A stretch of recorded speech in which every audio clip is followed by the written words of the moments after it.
What's up, everybody? Welcome to the Value Script. We are back in action. It's been a minute. It's been a bit of a break. Yeah. What do you think, Meredith? I know we had some guests for a bit, and now we're coming back to the 5 love languages. The 5 love languages. Today we're going to be talking about receiving gifts. Yeah. So this was kind of an interesting chapter for me because I didn't feel like this is necessarily either one of our love languages. So I didn't, there wasn't a whole lot that resonated with me personally on this, but. Which I'm a little disappointed to hear, actually. You took some, well, go for it. Fill me in, babe. What you got? Well, what chapter is this? Chapter 6? Chapter 6. Chapter 6? Chapter 6. Okay. We're slamming through this book quick. No, I thought it was interesting. So, a couple things. One thought I had, it keeps coming back to me, is sometimes it's hard to receive gifts. Sometimes it's hard for people to accept a gift, right? And one of my favorite things I've heard Aaron Wagner on his podcast, Rags to Wags.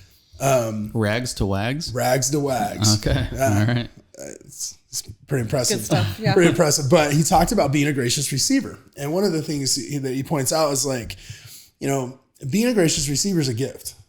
And it's important to be a gracious receiver. It helps show gratitude. A lot of times people get it wrong. They do it the other way around. They think they need to somehow protest. No, you didn't have to do this for me. Or, hey, this was so great. You didn't need to do this. He's like, yeah, no shit. I know I didn't need to do it for you, right? Like, I did it because I like you. I did it because I wanted to do something nice for you. I did it because I wanted to express this emotion. Because you wanted to you, right? Like, I know I didn't need to. I know I didn't have to pay for dinner tonight, but I wanted to. And by part of he talked about almost like a false humility of like, you didn't need to do this. Like, we can't accept this. Well, yeah, you can, and I want to give it to you. So by part of you doing that, you're almost pushing back at me. Like, I wanted to do this, and I wanted to do this nice thing for you and give this to you. But now the way you're receiving it, it's like you don't feel grateful for it, and it's almost like an affront to the person giving the gift. So it almost goes against the person giving the gift. Right. And so it talked like there is value in being a gracious receiver. And lots of times people wouldn't think of it that way, right? So I thought that was a good point. I thought it was a phenomenal point. And so one of the things I think that's interesting here is obviously when there are people that love gifts, right? And there's people that love to give gifts. And there's people that love to get gifts. I love to give. Yeah. I don't necessarily love to get gifts either, but I do. And that's what this, like, as we read through this, I kind of realized like you do too. And that's where I thought it was interesting. Like you said, there wasn't a lot that stood out to you in this chapter. Mm-hmm. But first of all, gifts don't necessarily have to be something that need to be expensive. Like if if finances are tight and even if finances are not tight, a lot of times giving something that you can't buy is the more powerful gift. And like writing a note. Yes. Yes. In fact, how powerful is the written word? Yeah, right? For sure. Especially now. Yeah. In the day of text messages and emails. Is that why writing in a journal is better? Is that like giving yourself a gift in a sense? Well, it certainly is giving a gift to whoever's going to read it. I can tell you we have journals from our grandparents and his great aunt, and like that's priceless to have their stories and hear about their lives. And so, yeah, for sure. I'd say that's a good gift. The physical act of writing too, I think it's engaging. You have, the physical action, you're visually engaged, you're physically engaged, you're mentally engaged. So it creates the opportunity to engage more of your brain, and the more brain engagement you have, right?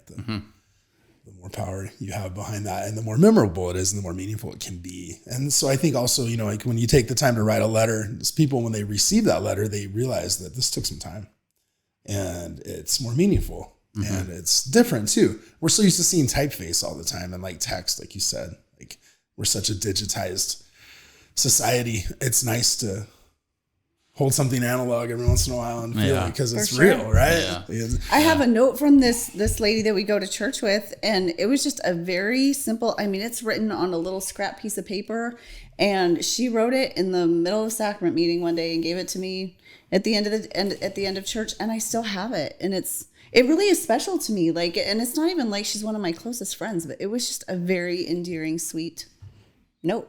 Yeah. So and you still have that? I do. Nice. Yeah.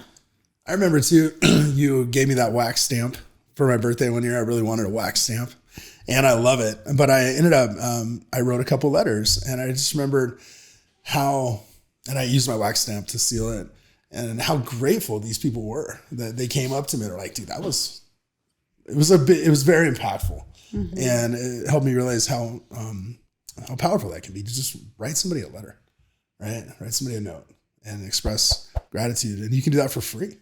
And it's easy, but that can be a gift. And one thing it talks about in this chapter too is like, if receiving gifts is your love language, like anything is gonna be a good thing. Like it might be paralysis by analysis. I don't know what to do, so therefore you don't give good gifts. But if that is what speaks to your partner's love language, it doesn't matter what you give, as long as you give, that will be powerful to them. Yeah. There was this story where this wife, I think we should talk about this, on the rocks, seriously thinking about leaving her husband because she didn't think he loved her. And he thought he was doing everything right. He's like, the bills were paid, you live in a nice home, you drive a nice car, we have the wife didn't have to work outside the home. The husband thought he was knocking it out of the park, like doing a great job. And she's like dying because he didn't speak her love language and he didn't know what was going on. And so they talked about going to one of the seminars, and then all of a sudden he brought a rose home from work the next Monday. And she was like, that's really nice, and then the next day he picked up dinner and brought dinner home so that she didn't have to cook dinner. And then the next day, she bought each of the kids a box of Cracker Jacks and then brought a small potted plant home for her. And then Thursday after dinner, he handed her a note that he had written and talked about how much he cared about her and invited her to get a babysitter so that they could go on a date on Saturday, and invited her on a date that way. And all of a sudden, she was like, it flipped her lid. Like it was what she needed. Mm-hmm. She's like, oh my gosh, he actually does care about me. He actually does love me, but he didn't know that he wasn't expressing it right. Which I think happens all the time. I mean, it happened with us. It did. It happened with us where, I remember when you were, I don't know, when things were hard for us, in our marriage, and we're trying to figure it out. And I remember thinking why doesn't he feel loved? I did not know what I needed to change or what I needed to do to help you feel that. So I don't know, it's a great book because there's these 5 different ways that it talks too about, I don't know, I guess we're going to get into this later, but the things that, bother you or that kind of hurt that your spouse doesn't do, that might be a key to what your primary love language is if you don't know what it is, because and also the way you give love to your spouse, you're probably giving your spouse the love that you want to receive, and it's not necessarily a conscious thing, but that might not be necessarily what they need. It's more what you need.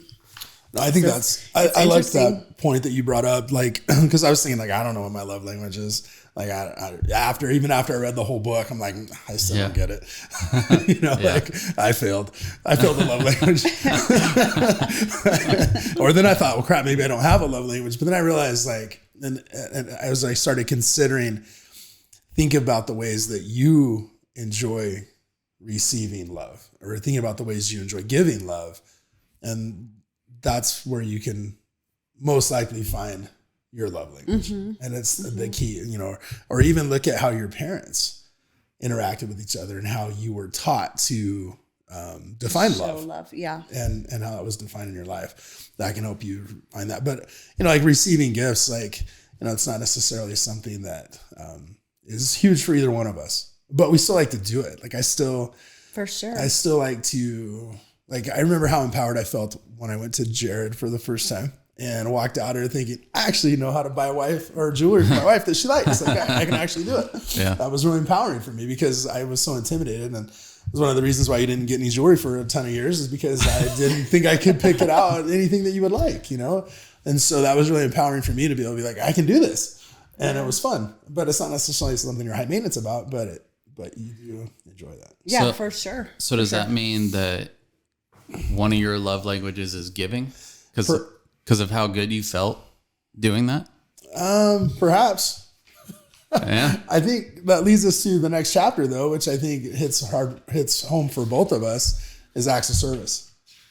And so, it's kind of more of the, like, yes, I'd like to make her happy. Yeah. I like to do things that I know that she likes. And one of the hard things for me was, and in the book too, he always talks about how guys are like keyed into, it's physical touch. Well, it's just you like sex. It's not really physical touch is your love language, but it's really important for men and women. But a lot of times men more so to be very physical.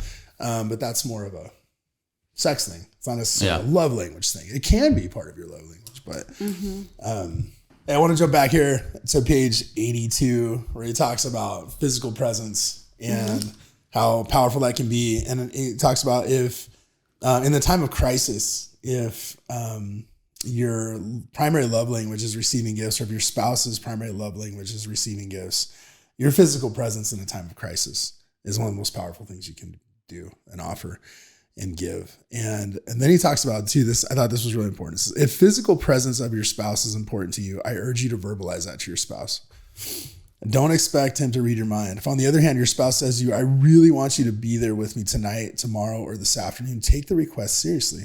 From your perspective, it may not seem important, but if you do not respond to that request, you may be communicating a message that you do not intend. Yeah, that's I really think that good. happened, like you were talking about us, like it was, I think, almost the not meaning to send the messages we sent, right? Sending unintended messages was almost what destroyed us. And we didn't realize we were necessarily doing that because we were not communicating the way we needed to. We weren't having these conversations. We weren't talking about stuff like this, and so that's what I got from it. Right. Was communicating it to your partner. Right. And I think you said you can't read minds. Right. So that was the big thing that I just caught from that. When you were like, I remember too, like you were talking about like foreplay. You were like, and we were talking about like doing the dishes. And I was like, how can that be great? But it's to you, to her, it's like, you even said it's sexy. Like it is, because like you're like, I know you don't want to do the dishes ever. Murky freaking soap water, but baby. If you're Here we willing go. to do the dishes, like, and it helps me like not have to do the dishes right before we're headed to bed, like that's nice. Just take a video of you doing the dishes and then send it to her. That's not necessary. I don't think that would necessarily hit the same. I think it's more of the. I know. I'm just kidding. No, what she's saying. That's good though. But you love that, and that was good for me to realize. Like, but it was something you didn't know. Right. Well, I didn't even necessarily consider. Like, my brain doesn't go to that thinking level, And that's where the communication is so good, because oftentimes we just assume that our spouse thinks the same way we do. Right. And so, that causes problems, because then you internalize things in a way that is not intended, when you start to feel bad or feel like things are off. Most of the time, I think it's just a communication issue. I love how at the end of each chapter, it gives you ideas like of things that you can do if this is the primary love language of your spouse. My favorite one was number 5. It's on page 88, but keep a gift idea notebook. I have a list on my phone. Like when you're like, oh, hey, this is awesome. This would be, I really like this, or look how cool this is, or whatever. I put it in there because my memory is terrible. And it's not that I don't care, but I have a whole note section, or I have a whole section in my notes, Christmas gift ideas. And I have each person labeled out because I won't remember when it comes time to buy. So when I hear something be like, oh man, I wish I had this, I write it down real quick because otherwise I'll forget. Yeah, totally. But no, like what you're saying is completely That's important relatable. to be intentional about that, because if you do forget, then the person never even knows you thought of them in that way, right? Yeah. But if you're intentional about what you need to do to perform on that level, you're taking notes, you're putting in your phone, you're setting reminders, you're being intentional, and then you're able to, that intentionality allows you to be able to express that emotion, right? Whereas if you're not intentional, you just, and you're not even trying to be malicious about it, but you're just not assertive enough, that person's never going to feel that. They're never going to get that feeling or that gift or that. And I think it helps emotion. you in the end, because when you do end up at that time giving the gift, it comes back to you took the time to write that down. You took the time to get that gift, and then it's rewarding for you too. Right. Yeah, for sure. Because it does feel good to be able to give gifts that you know your spouse is going to love. It's great. All right. That wraps up receiving gifts. Yeah. Tune in next time. We're going to jump into acts of service, where I think the rubber really starts to meet the road for the two of us. Yep, pretty much. Don't forget to clickety click, like, share, subscribe. See you next time. The Bobby Script.